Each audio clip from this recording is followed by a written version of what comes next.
with the British Grand Prix coming up, I think it's only fair that we share our memories from previous races from when we went. Definitely. Give the fans what they want. We don't know if it's what they If want. that's what you want. If that's what you want, but we're Exactly going to tell you it anyway. You don't have to watch it. But we're going to tell you. We're going to tell you. Yeah, Joe's got way more memories than me. Joe obviously being an F1 fan for much longer than I have, and also going to a significant amount more Grand Prix. Yep. I'll let you start off. What is your first memory, Joe, at Silverstone? Well, this is Grand Prix number 1 out of what will be 1950. 1950 at Silverstone. Fantastic. Mate, I was there. The very first Grand Prix that I went to, which was obviously my first. I told you he's a genius. Cutting edge, mate. Cutting edge. Obviously my first. Next week will be my 13th Grand Prix. Oh, My 12th, yeah, I know. My 12th at Silverstone and when we went to Monaco last year. Mm-hmm. But my first Grand Prix that I went to was in 2009 with my dad. Yeah. Sebastian Vettel won the race with Red Bull. That was Red Bull's second win. Mm-hmm. And now they've got to 100 and probably going to get 102 wins by Silverstone. Hopefully not.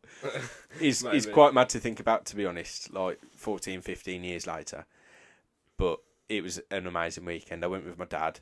It was my first Grand Prix. It was my dad's second. He went to Hockenheim the year before. On the Saturday, I actually had the pleasure of meeting Nick Heidfeld and Christian Klein, which I thought was pretty cool, to be fair. I got an autograph and a picture with him, and I was just like, oh my God, these two are Formula 1 drivers, and I'm literally stood in front of them. I mean, I looked up at him because I was like tiny, and I was like, oh my God. Like these like astronauts. Like they're not real. They just stood there in front of you looking at you, and I'm like, you sign my book, please, mate.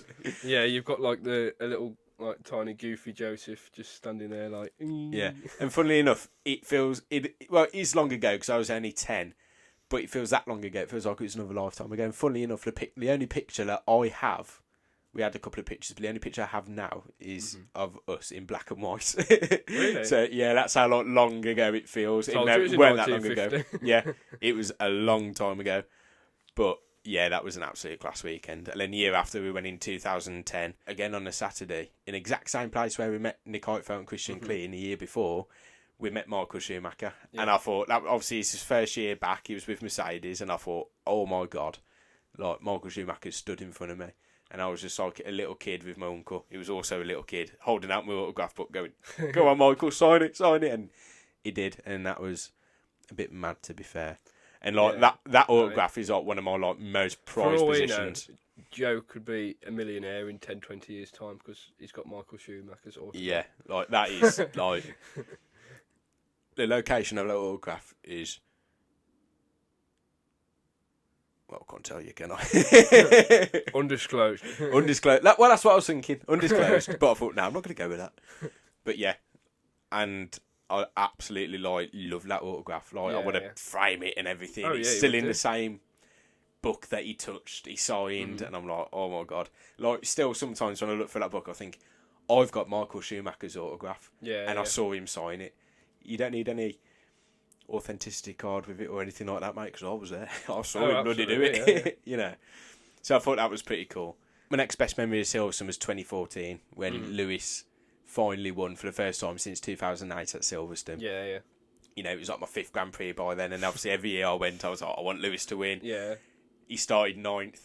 He won. I was like, oh my God, I'm absolutely buzzing. I mean, Rosberg was leading most of the race anyway. Lewis was catching him up, and then his gearbox went. Yeah. And the crowd just absolutely, the roar was mental. Absolutely mental. As soon as the race finished and the national anthem's playing, we leave the grandstand and my dad puts his arm around me and he goes, bloody told you, didn't I? I told you you'd win one soon. And I was like, well, yeah, it's only been like 5 bloody years since you first brought me here. I've been waiting to see him win. Yeah. And then, like, pretty much year after year after year after that, he pretty much did win. So that was quite nice. Yeah, and it weird, like, obviously in his second year in Formula 1, he won at Silverstone in 2008. Yeah. Which was like a phenomenal performance in the rain, wasn't it? And it took him 6 years to win his next Grand Prix. Yeah, it was a long bloody time. But then now we're looking from a point of view of he's won 8? I think it's 8, yeah. Is it 8? Yeah. He's won 8 British Grand Prix. Yeah. He's essentially won every single one since, hasn't he? Yeah. And pretty much. I've been there for 6 of them, and I think that's pretty class, to be fair. Barring like 2020. No, he won the 2020 Grand Prix. Yeah, but we weren't there. Oh, That's we weren't there. That's what I'm Yeah, saying. so- I've only seen 6. Otherwise, I would have seen 7 because we would have gone in 2020. Yeah. So we won't talk about 2018. We like Kimi, but we're not going to go into it. So next on we move on to 2019. That was the very first Grand Prix that I went to, and it followed a lot of pestering, a lot of nagging. Joe going to me, honestly, you've got to go to the Silverstone Grand Prix. It's brilliant. You've got to go, even if you just go for the Sunday. And I was like, oh no, I want to go, but it's expensive. And then he's like, just go. In the end, I caved in. I give up. I couldn't deal with it. So I was like, you know what? I'm going to go. I'm going to go. And it was absolutely amazing. Yeah, it's great, isn't it? I enjoyed it so much. I've been every year that I could since. Yeah. What made me laugh about that is that year I decided, you know what, I'm going to have a year off. I'm not going to go in 2019. Yeah. I thought this on the Sunday 2018 race. I think it's because I was disheartened that Lewis didn't win the race. I was like, I'm not going to come next year. I'm going to have a year off. Because I've been for so many years, like, consecutively. Yeah. I thought, I'm going to have a year off next year. And he got to Friday before Silverstone, and I was like, no, I can't do it, because everyone else that usually goes with us were going, and it was just me that weren't going, and I thought, no, I can't do this. I'm just going to get a ticket. I don't care how much it costs me. Yeah. I thought, I'm not going to go by my own. Like, I'm gonna take Joel. And Joel was like, no, I can't afford it. I was like, come on, for God's sake, just pay for it. You'll want to go every year after this. And he was like, oh, I'll go to see what it's like. Honestly, like, he's never been the same since. I can't. Never been the same. This is the only reason why we're doing this podcast, because he won't bloody shut up about F1, so we thought we might as well film it. Yeah, it was a pivotal moment in my life as a Formula One fan. And it's absolutely ruined my life. Yeah. One of the regrets. Biggest regrets in my life. Well, at least he's got someone to talk to now. That's one friend. It's better than nothing. Yeah, it's better than nothing. Yeah, so obviously we had the fantastic battle in between Hamilton and Bottas. Yeah. Especially on, like, was it the first lap? So First we few sat in laps. Luffield, and the very famous exchange between Hamilton and Bottas, where they come into Brooklands and come round Luffield, and they swap places, and then Hamilton gets his nose in front into Woodcote, and then Bottas is back in front into Copse, and we're all like screaming, and we don't know what's going on, and we're like, oh no, Bottas is back in front, but obviously Hamilton at Silverstone is a completely different animal. Yeah. He's something else, and my very first Grand Prix at Silverstone saw a British driver win, Lewis Hamilton win. It was great. What really annoyed me about that weekend was it took me 5 years to see Lewis win at Silverstone, and from literally a week before you knew you was going, like 7-8 days later, you saw Lewis win a race at Silverstone. I was a bit cheesed off, I will admit, because that only ever happens to me. Someone could go to Silverstone once, and if they want to see Lewis win, Lewis will win, and then that's it. For me, I had to, 5 bloody years it took. 5 years, but he made up for it, like, over time. But yeah, that was an absolute class weekend. That was. Yeah, and one thing I was amazed about, like, first time at a Grand Prix, I didn't know what to expect. I didn't know what it'd be like, and we got to go on the track afterwards. Like growing up, I'm a football fan, and you could never get on a pitch. No.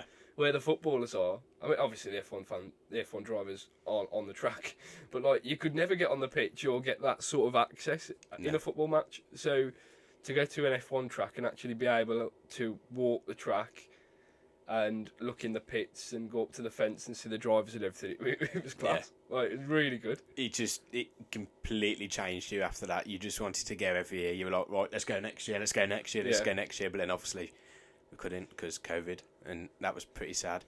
But so we will skip that. And I will briefly say we watched it on TV. Hamilton's tyre exploded. Yeah, honestly, my heart was pumping. Yeah. I was thinking, he just saw Verstappen in the background. I was like, oh no, he's going to catch him. You saw him going around Maggots and Beckett's in the background. You thought, oh no, here we go. But yeah, I mean, that was 2020 for you as a year. Yeah, it was short-lived. That was the best part of the year, really. So we definitely didn't go to that one. No.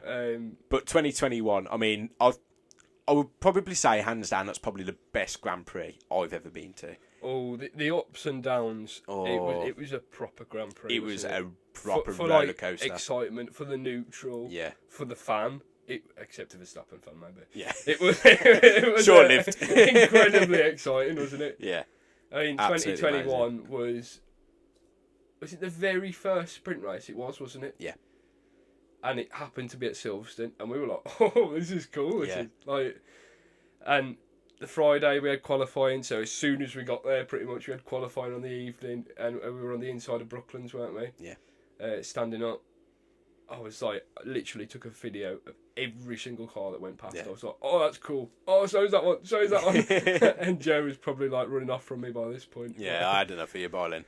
Yeah, but like to go straight in on a Friday night and they've got quali it's great. Yeah. It was an action-packed weekend, I have to say. It was really good. I mean, the sprint race was okay. It was a good race. It's all right. We sat in Luffield again for that one, didn't we?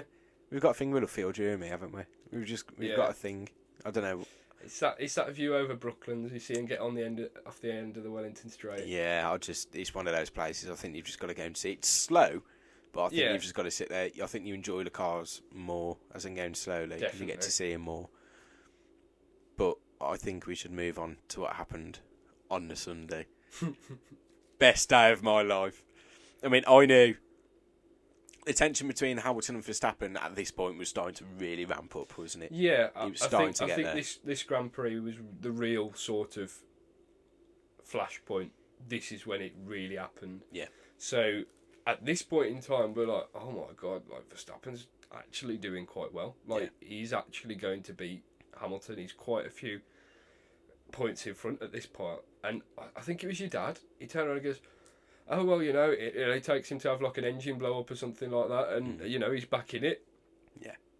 He didn't quite have an engine blow up. It blew up, but not an engine one. I mean, he did everything but actually blow up. Like a 53G crash into the barrier. It was amazing. I mean, we had some mates who were actually sitting in cops. I won't call them mates, but yeah. We had some Red Bull fans that were sitting in cops sat that in weekend. Cops, filmed it, and he sent me the video straight after, and I did nothing but laugh my head off. I think it was like the funniest thing I've ever seen. But like, we were sitting in Farm Curve, turn 2 at this point, and we were like, "Oh my God, what has happened?" Like the excitement, the adrenaline, and then all of a sudden, you see a puff of smoke, you see gravel flying, and you're like, but we realised they're both out of the race, and we were like, well, no, you did. That's the Grand Prix over then.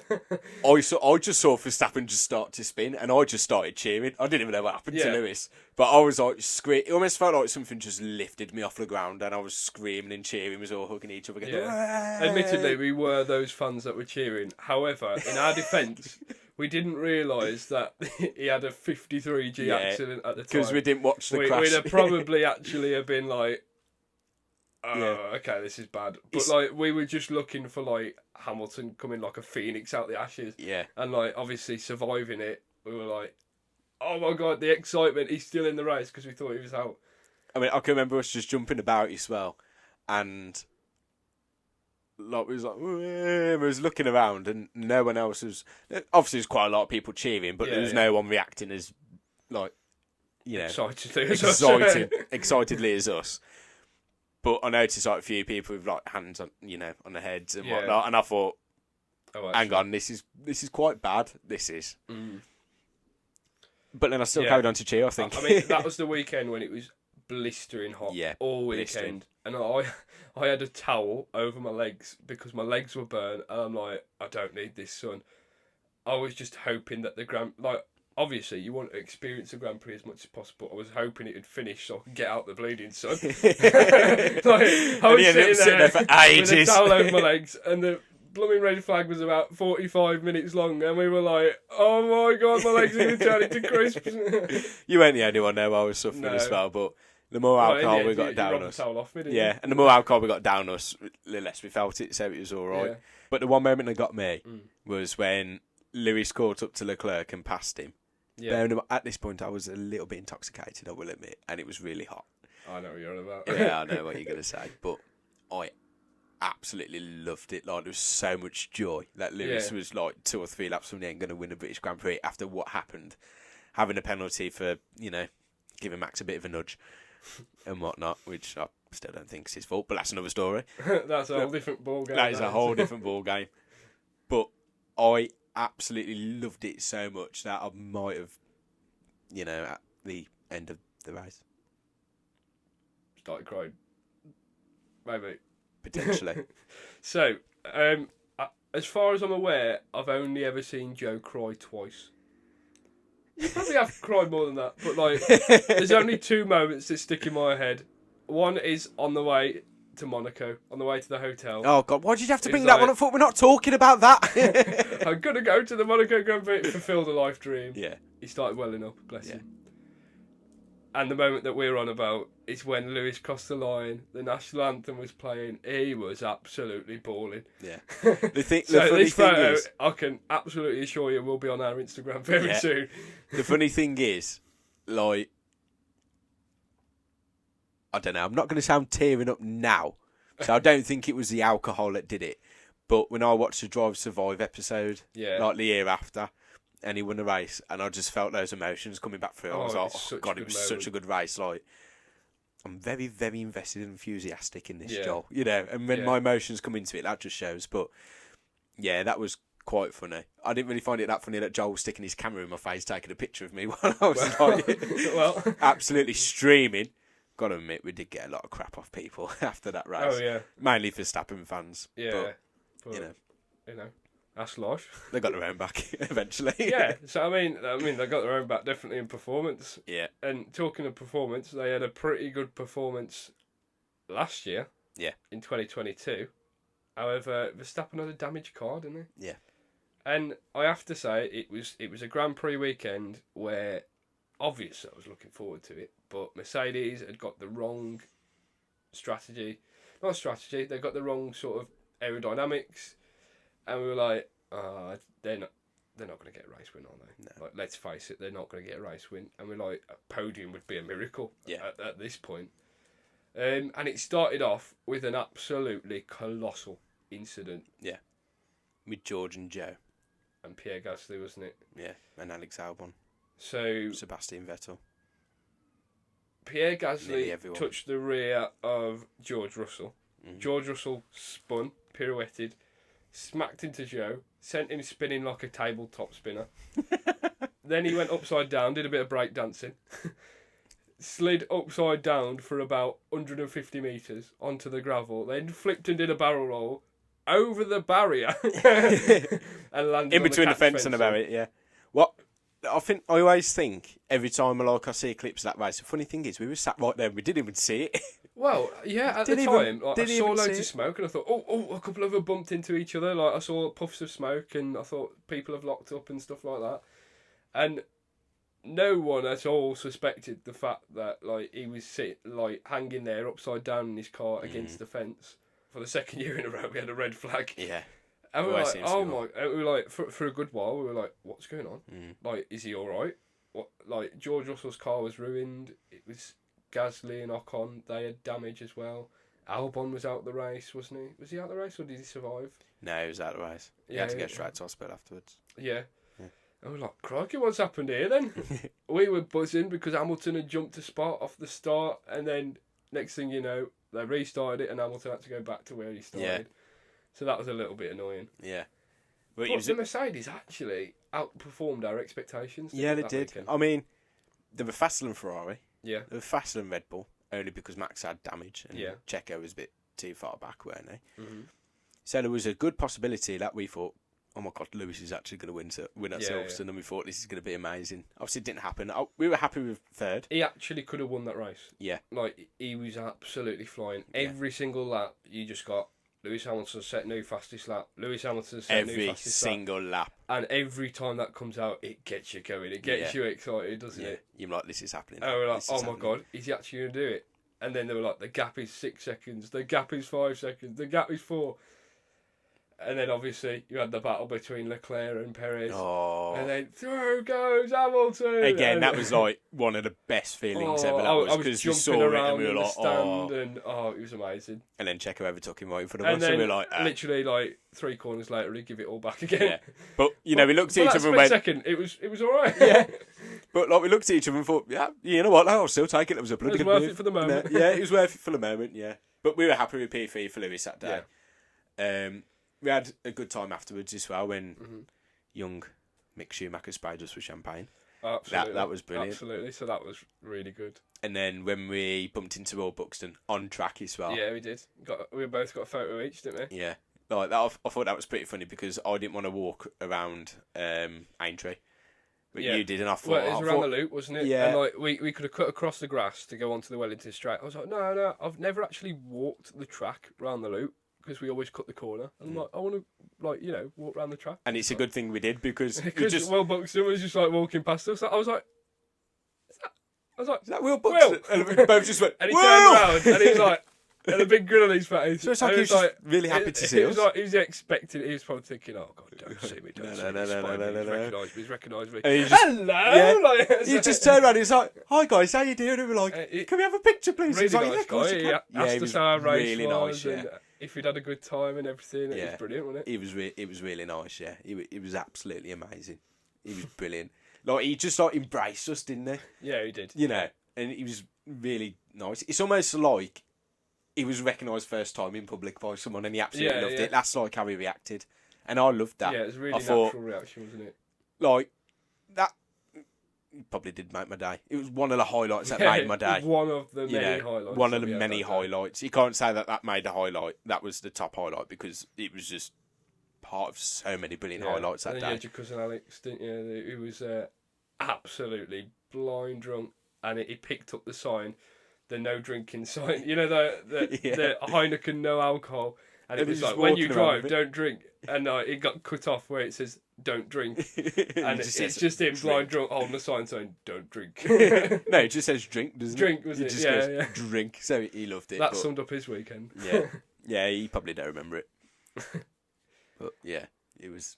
But yeah, amazing experiences. That is. A bit of a summary of our experiences of the Silverstone Grand Prix. Obviously, Joe with a lot more experience.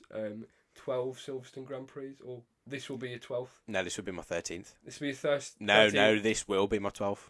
12th at Silverstone, yeah. This will be my 4th at Silverstone. So yeah, that's a summary of our experience at the Silverstone Grand Prix, and we are incredibly excited. For the one coming up in a few days' time. So, thank you for watching. We've been Yam Yam F1, and we'll see you later. Ta-ra a bit.